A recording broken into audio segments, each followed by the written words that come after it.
जी नमस्कार दोस्तों, मेरा नाम है आशीष धनगर और आप देख रहे हैं आपका अपना चैनल द अहिल्या दस्तक।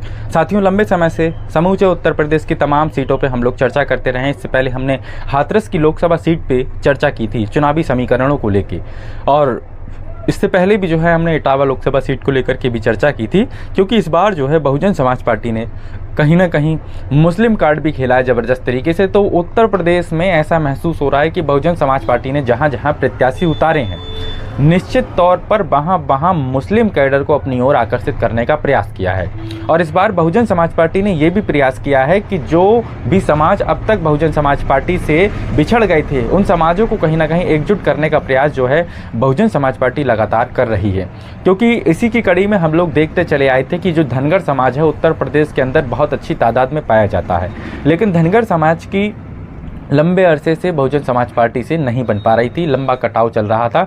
उस कटाव को दूर करने के लिए बहन जी ने हाथरस लोकसभा सीट से और इटावा लोकसभा सीट से इस धनगर समाज के लोगों को प्रत्याशी बनाया है। क्योंकि साथियों, लंबे समय से देखा जा रहा था धनगर समाज उत्तर प्रदेश में लगातार अपने हक अधिकारों को लेकर के आंदोलन करता रहता है।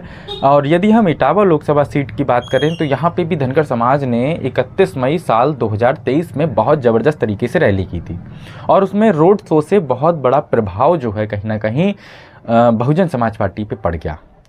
उस रोड शो का कहीं ना कहीं जो मुख्य योगदान जाता है वो डॉक्टर धर्म सिंह धनगर जी, अखिल भारतीय धनगर समाज महासंघ के कहीं ना कहीं उन पर राष्ट्रीय महासचिव हैं। और इसके साथ में जो है शुभम पाल धनगर हैं, जो राकेश बघेल धनगर पूर्व जिला पंचायत अध्यक्ष आगरा, इनका जो है नाम प्रबल प्रताप सिंह धनगर है।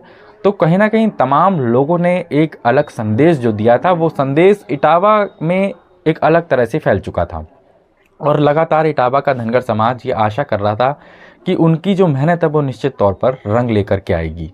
और वहाँ पे जो है कहीं ना कहीं दलित समुदाय बहुत बड़ी तादाद में है, और निश्चित तौर पर दलित, धनगर और उसके साथ में ओबीसी का वोट बैंक निश्चित तौर पर एक हो सकता है। और इस बार उत्तर प्रदेश के अंदर बहुजन समाज पार्टी ने जो मुस्लिम कार्ड खेला है, ये मुस्लिम कार्ड यदि सफल हो जाता है तो निश्चित तौर पर बहुजन समाज पार्टी कहीं ना कहीं समाजवादी पार्टी को बहुत बड़ी टक्कर दे सकती है, और बीजेपी को भी बहुत बड़ी टक्कर बहुजन समाज पार्टी देगी। क्योंकि इटावा का और हाथरस का कुछ ऐसा समीकरण बना, क्योंकि कहीं ना कहीं ऐसा देखा जा रहा है कि बहुजन समाज पार्टी का वोट बैंक जो है पहले से बहुत कम हुआ है।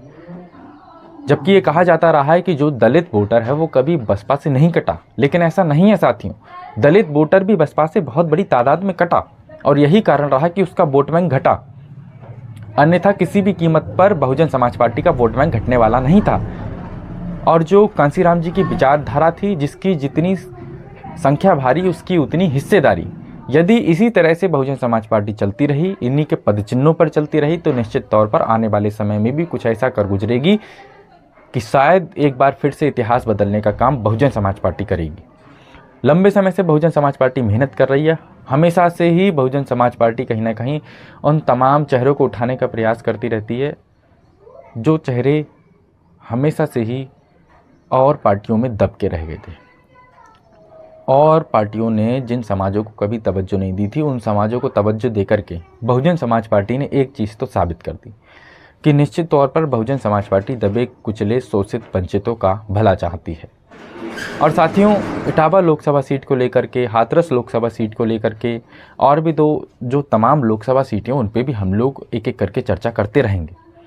लेकिन ये चर्चा बड़ी महत्वपूर्ण थी कि इटावा की लोकसभा सीट पे क्या हो सकता है, क्या सारिका सिंह बघेल जीत सकती हैं चुनाव, क्योंकि लंबे अरसे से बसपा कहीं ना कहीं सत्ता में नहीं आ पाई। और यही कारण है कि बसपा के लोगों को भी डर लगने लगा, दलित वोटर इधर उधर भागने लगा है, जो हमेशा से ही बहुजन समाज पार्टी का कोर वोटर रहा है।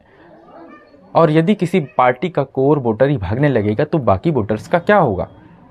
तो मैं ऐसी स्थिति में एक ही बात कहना चाहता हूं कि जो कांसीराम जी की विचारधारा थी, उस विचारधारा को बनाए रखिए, क्योंकि उसी विचारधारा से गरीब तबके का भला होने वाला है, उसी विचारधारा से किसानों का भला होने वाला है, उसी विचारधारा से बेरोजगारों का भला होने वाला है। क्योंकि उनकी जो विचारधारा हमेशा से ही रही है कि जो सबसे निचले तबके का समाज है उसको मुख्य सत्ता में हिस्सेदारी दे करके उसको आगे बढ़ाया जाए। लेकिन जैसे ही कहीं ना कहीं बीच के दौर में बहुजन समाज पार्टी ने इस विचारधारा से किनारा किया, निश्चित तौर पर तभी कहीं ना कहीं बहुजन समाज पार्टी को बड़ा खामियाजा इसका उठाना पड़ा, इसमें कोई दो राय नहीं। साथियों, इस वीडियो को देख करके आप लोग क्या सोचते हैं कमेंट सेक्शन में अपनी राय ज़रूर दीजिएगा और वीडियो को ज़्यादा से ज़्यादा शेयर करें। हम फिर मिलेंगे एक नए वीडियो एक नए टॉपिक के साथ में, तब तक के लिए जय हिंद जय भारत।